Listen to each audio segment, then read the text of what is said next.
안녕하십니까. 황태순TV의 황태순입니다. 오늘 2020년 5월 25일 월요일입니다.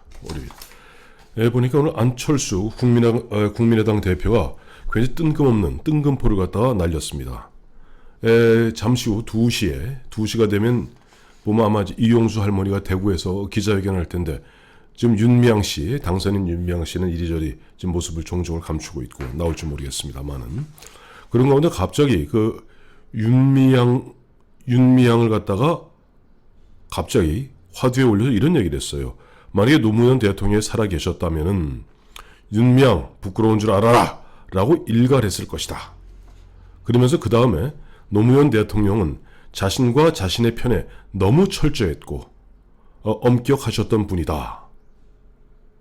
갑자기 뜬금없다는 생각이 들었습니다. 왜냐하니까 안철수 씨 같은 경우는 뭐 정치에 입문한 게 2011년이고 그전에는 이제 안랩으로 경영을 하셨던 분이죠. 그러니까 물론 뭐 정치에 관심이 없는 건 아니겠습니다만은, 그 노무현 대통령이 재임하던 2003년 2월 25일부터 2008년 2월 24일까지 5년 동안의 그 혼란과 혼돈, 그리고 철저하게 편 가르기, 그런 것을 갖다 전혀 모르시는 것 같아요. 그래서 안철수 국민의당 대표가 이런 이야기를 갖다 하는 거 보면서 마침 보니까 이번에 4.15 총선 때 민주당이 범여권이 도합 190석을 얻는 대승을 거두다 보니까 이제는 과거 역사를 마구마구 자기 멋대로 바꾸려 하는 기색이 역력합니다. 대표적으로 한명숙 전 국무총리, 노무현 대통령 11주기 추념사에 나와서도 추념사 하면서 계속 자기는 무죄다 하는 얘기하면은 대한민국 대법원 결정은 어디 간 겁니까? 거기다 민주당의 굉장히 중진 의원인 설훈 의원 같은 경우는 1987년 칼 857기인가요? 그 김현희, 그 사건 이미 2007년, 그러니까 노무현 정부 국가정보원 과거사 진상조사위원회에서 탈 털어서 조사해서 북한의 소외임을 갖다가 확인한 그 사안을 놓고 다시 재조사해야 한다고 정말 또 다른 뜬금포를 날리고 있습니다. 갑자기 이 이야기를 들으면서 갑자기 춘추, 옛날 2500년 전에 공자님이 직접, 논어는 공자님이 쓰신 게 아니에요. 공자의 제자의 제자들이 보면은 그 스승님의 평상시의 업적을 갖다가 글로 남긴 것이 논어고, 이 공자가 직접 집필한 것은 노나라의 역사였던 춘추입니다. 춘추, 말 그대로 봄춘자, 가을추자. 그래서 공자님은 있는 그대로, 예를 들어서 어떤 권력자가 자기 임금을 시해했다 하면 그걸 다 시자로 썼습니다. 살자로 안 쓰고. 그래서 공자는 있는 그대로, 역사 그대로, 그 시점에 그 그대로 갖다가 역사를 기록했기 때문에 공자님이 춘추를 집필한 이후에 난신적자들이 두려움에 떨었다. 왜? 역사에 영원히 기록되는 공자가 쓴 그 기록에 자기는 임금을 갖다 시해한 시해범으로 나오거든요. 살해범이 아니라. 그래서 굉장히 공자를 두려워했다 하는데, 지금 한명숙 씨나 또 설훈 씨나 또 많은 민주당의 득이양양 기고만장하신 분들이 역사를 자기 멋대로 다시 재편집하려 하는 그런 분위기에 안철수 국민의당 대표가 왜 갑자기 올라탔는지 모르겠습니다. 하나하나 짚어볼까요? 지금 안철수 국민의당 대표는 노무현 대통령이 윤미향 부끄러운 줄 알아라 하고 일갈했을 것이다 하는데, 저는 만약에 노무현 대통령이 진짜로 계신다면은 윤미향 부끄러운 줄 알아라 하지 않아, 그런 이야기보다는 노무현 재단이 부끄러운 줄 알아라 얘기했을 가능성이 크다고 봅니다. 왜냐하니까 이번에 맞아 23일이죠. 지난 토요일날 11주기 추념식에서도 이해찬 민주당 대표가 나와서 무슨 얘기했습니까? 노무현 재단과 민주당을 향하는 어두운 그림자를 이야기했습니다. 그리고 어제 오늘 나오는 이야기는 노무현 대통령 최측근인 윤건현 당선자 같은 경우 거기에 뭐 차명으로 돈을 주고받은 흔적이 있다, 뭐 본인은 기다 아니다 하는 이야기들이 나오고, 실제 윤건영 당선인을 향해서 그 흔한 얘기를 압박을 가고 있는 그 양심 선언, 이 예상되는 사람은 다음 주 정도에 무슨 얘기를 한다고 그러는데, 저는 그래요. 이번에 윤미향 씨를 필두로 정대협, 정의연이 이른바 시민사회단체라는 간판을 내어걸고 그야말로 무슨 흡혈귀 마냥, 무슨 진공청소기 마냥 돈을 빨아들이고 회계 처리가 아주 불투명했던 이러한 부분들이 유독 정의연과 정대협만의 문제일까요? 저는 노무현 재단도 지금 뭐 한간에 보면 연간 100억이 넘는 뭐 후원금을 받아들이는데 어쩌고 점점점점 얘기 나오는데, 뭐 이런 부분에 대해서는 우리가 앞으로 두고 볼 일이고, 지금 안철수 국민의당 대표가 이야기하는 노무현 대통령은 자신과 자신의 편에 너무 철저하고 엄격하셨던 분 아닙니다. 기억하시겠습니다만은 2003년 집권하자마자 처음에 상대방 그 당시 이제 안대희 중수부장 때죠. 그 다음에 이제 송광수 검찰총장 때 대선 비자금 문제를 털다 보니까 당시 한나라당 이해창 후보 측에 이른바 찻대기가 드러난 겁니다. 그런데 더 들어가다 보니까 웬걸 당시 DJ 집권당은 DJ 새천년 민주당이었으니까 새천년 민주당의 노무현 후보 측에도 심심치 않은 돈이 왔다 갔다 했고, 특히 노무현 대통령 취임하자마자 그 부속실장이었던 그 최도술 씨 생각날 겁니다. 또 안희정 씨, 장수전 관련 등등해서 다 감옥 갔습니다. 심지어는 당시 민주당 대표였던 정대철 대표도 감옥 갔습니다. 검찰이 그야말로 여야를 가리지 않고 막 치고 들어가니까 드디어 한나라당 이회창 후보 측에 찻대기란 낙인을 찍었는데, 웬걸 자기네도 못지않게 나오거든요. 그때 노무현 대통령이 뭐라고 그러셨습니까? 거기에 대해서 반성하지 않았습니다. 사과하지 않았습니다. 이렇게 얘기했습니다.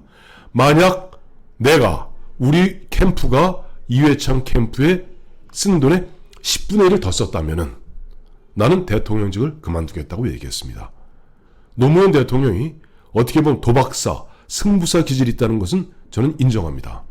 하지만 그런 일이 나왔을 때 사과해야 될 일이지, 그것을 갖고, 그리고 그 당시에 보면 여택수, 사람이 하도 많아서 이름도 다 기억 못 하겠습니다. 최도술, 여택수 등등등등등. 정말 2003년 한 해 내내 당시 송광수 검찰, 안대희 중수부가 정말 정신없이 바빴습니다. 그래서 그런 분위기에서 당시 한나라당 최병렬 대표 뭐 했습니까? 최병렬 대표가 한 것이, 최병렬 대표와 조순영, 그 당시 열린우리당 쪼개가 나갔으니까 민주당, 자민련이 합쳐서 이른바 대통령 측근 비리 특검을 갖다가 성안했습니다. 국회 통과시켰습니다. 노무현 대통령이 뭐 했습니까? 거부권 행사했습니다. 그러니까 국회가 다시 3분의 1을 재의결해버렸습니다. 그렇게 되니까 그때부터 노무현 대통령 특유의 어떤 오기와 승부사 기질이 발동하는 가운데 결국 그러저러한 분위기가 2004년 3월에 대통령 탄핵 소추로 가게 되었고, 그 당시 대한민국에서는 대통령을 갖다 이승만 대통령 쫓아내본 적은 있어도 탄핵 소추해본 적이 없거든요. 국민들이 굉장히 두려워했습니다. 그런 가운데 반전이 일어나서 152석을 얻었던 것 뿐입니다. 그리고 노무현 대통령 그리고 나서 2004년, 2005년 뭐 했습니까? 철저하게 과거사 털기에 매진했습니다.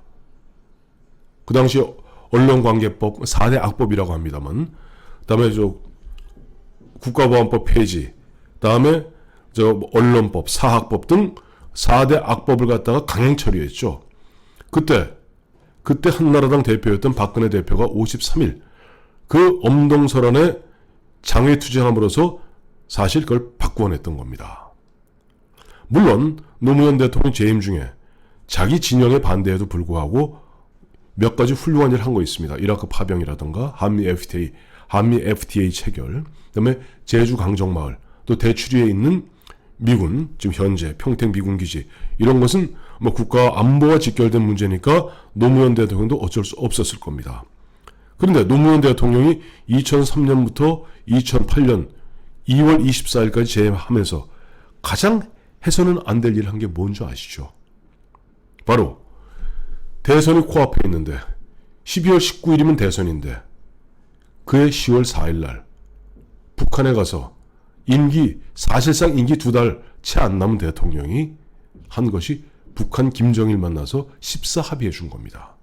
그로부터 대한민국은 북한에 늘 약점이 잡히고 여기 코에 뚜레가 꿰어서 질질 끌려다니는 그런 신세가 되어버리고 만 것이죠. 그러니까 지금 안철수 국민의당 대표가 이야기하는 노무현 대통령이 살아계셨으면 윤미향 부끄러운 줄 알아라 하고 일갈했을 것이다 하는 것도 안철수 씨가 너무 세상을 갖다가 안이하게 보고 안철수 씨가 과거 잘 모르는 역사에 대해서 요즘 좀 민주당 집권당이 득세해갖고 득이 양양하니까 그런 분위기 일종의 보면은 지금 북한에서도 하기 어렵다는 일종 우상화죠. 노무현 대통령 그 우상화 그런 분위기에 슬쩍 편승한 것이 아닌가 하는 생각이 듭니다. 특히 안철수 대표가 이야기하는 노무현 대통령은 자신과 자신의 편에 너무 철저하고 엄격하셨던 분이라는 것은 여기에 과연 얼마나 많은 사람들이 고개를 끄덕이면서 동의하고 수긍할까요? 참 오죽했으면은 노무현 대통령 2006년, 2007년 갔을 때는 참 입에 담기 민망스러운 욕들 많이 했습니다. 노무현 대통령 5년 동안 노무현 대통령 칭송하는 사람은 강남 사는 종부세 낸 사람들밖에 없다는 참 우스갯 이야기가 있을 정도죠. 전국적으로 뭐 혁신도시 만든다고 왕창 100조 가까운 돈 풀어갖고 인프레 만들고 부익부 빈익빈 사회를 만든 것이 노무현 시대입니다. 오죽 인기가 없었으면 물론 먼 훗날 박근혜 대통령이 탄핵 소추되면서 지지율이 떨어졌습니다만 박근혜 대통령 이전까지 역대 최악의 지지율 최저의 대통령은 바로 노무현 대통령이었습니다. 그런 가운데 2007년 12월 대선에서 당시 대통합민주신당 정동영 후보 패배할 그 무렵에 자신들이 무슨 얘기했습니까? 안희정 씨가 그 유명한 패족 얘기했죠. 조상이 죄를 지어서 더 이상 벼슬길에 나갈 수 없다라고 얘기했고 2008년 총선 앞두고는 이해찬 씨 지금은 보면 마치 뭐 세상 큰 염라대왕 같이 월급 들고 다니시는 분이지만 그때 총선 불출마 선언했습니다. 그리고 2008년 4월에 있었던 총선에서 민주당 81석이라는 국민적 어마어마한 대심판받았던 것이 이 사실입니다. 우리 국민들이 바보가 아니지 않습니까? 그런데 안철수 씨는 왜 17년부터 2년, 13년 전까지 있었던 우리가 버젓이 알고 있는 이 사실을 갖다가 갑자기 왜 뜬금없이 노무현 대통령 칭송하면서 국민들 갖다가 복장을 뜯고 있는지 잘 모르겠습니다. 거듭 말씀드리지만 역사는 춘추필법 있는 그대로 남겨야 되는 것인데 아무리 좌파라 할지라도 아마 역사는 두려운 모양입니다. 그러니까 지금 설훈씨 나와서 87년 칼기 폭발 사건 다시 재조사하자. 이미 2007년에 노무현 정부 시절에 과거사 진상조사위원회에서 북한의 소행이라고 밝혀진 부분도 그렇게 하자. 또 뭐 한명숙 씨 같은 경우는 이미 대법원 확정 판결 나고 다 됐던 건데 이제 어떡하든지 뭐 한번 역사를 뒤집어 보겠다는 그런 어떻게 보면 몸부림치고 있습니다. 역사의 큰 수레바퀴 앞에서 감히 번쩍 고개를 떠들고 자기의 앞발을 내밀고 있는 사마귀 당랑거철의 모습을 보는 것 같습니다. 아무리 역사를 갖다가 손바닥으로 가리려 해도 역사의 바퀴는 크게 구르기 마련입니다.